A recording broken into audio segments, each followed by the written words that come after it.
दो हिंदुस्तान की शिप्स को भी निशाना बनाया स्ट्रेट ऑफ हॉर्मुज में। ईरान की जो फायरिंग बोट्स होती है उसमें बहुत ज़्यादा डैमेज नहीं हुआ है, ना ही किसी की जान गई है। बस डरा कर इन जो शिप्स थी इसको मुड़वा दिया गया, मतलब कि स्ट्रेट ऑफ हॉर्मुज को क्रॉस नहीं करने दिया। और एक शिप्स में बताया है कि माइनर डैमेज भी हुआ है।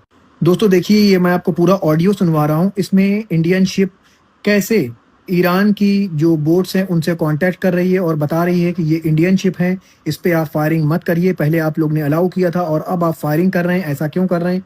इसके बावजूद उधर से शायद फायरिंग होती है या क्या होता है, इंडियन शिप को मोड़ना पड़ता है।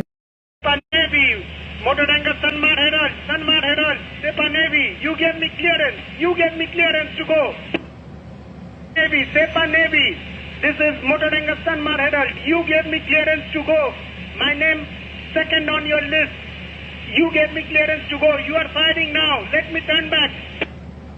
इसके बाद बताया गया कि ईरान के जो एम्बेसडर इंडिया में हैं मोहम्मद फ़तेह अली, उनको इंडिया की फॉरेन मिनिस्ट्री है उसने बुलाया और बुलाकर बातें हुई।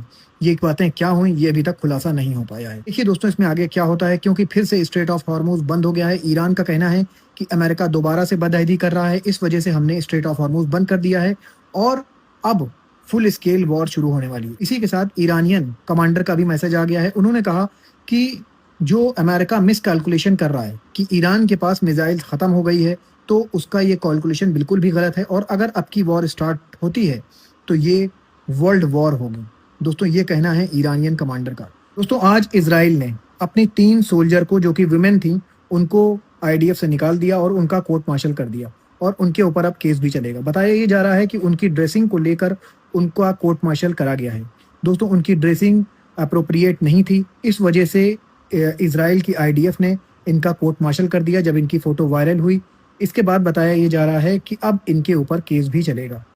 दोस्तों इजराइल दूसरी कंट्री में तो औरतों को लिबरेट करता है, उनको छोटे छोटे कपड़े पहनवाता है, लेकिन जब इजराइल की औरतें खुद छोटे ड्रेस पहनती हैं तो उसको इतनी तकलीफ हो जाती है कि वो उनका कोर्ट मार्शल कर देता है। इस तरह इजराइल पूरी दुनिया को आज़ादी दिलाता है, इजराइल और अमेरिका, और ये कहता है कि वुमेन को आज़ादी होना चाहिए। तो इजराइल तो इस तरह से करके उनकी आज़ादी छीन रहा है कि उनको तो अपनी मर्जी का कपड़ा भी पहनने का हक नहीं है।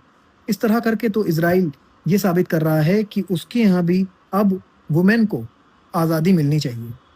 दोस्तों ये क्या बात हुई कि इजराइल दूसरे कंट्री की तो औरतों को छोटे छोटे कपड़े पहनने के लिए मोटिवेट करता है, कहता है ये आज़ादी है, और जब खुद की औरतों की बात आती है तो उनको कहता है कि छोटे कपड़े नहीं पहनने चाहिए और अगर वो पहनती हैं तो उनका कोर्ट मार्शल कर देता है। देखिए दोस्तों इसमें आगे क्या होता है।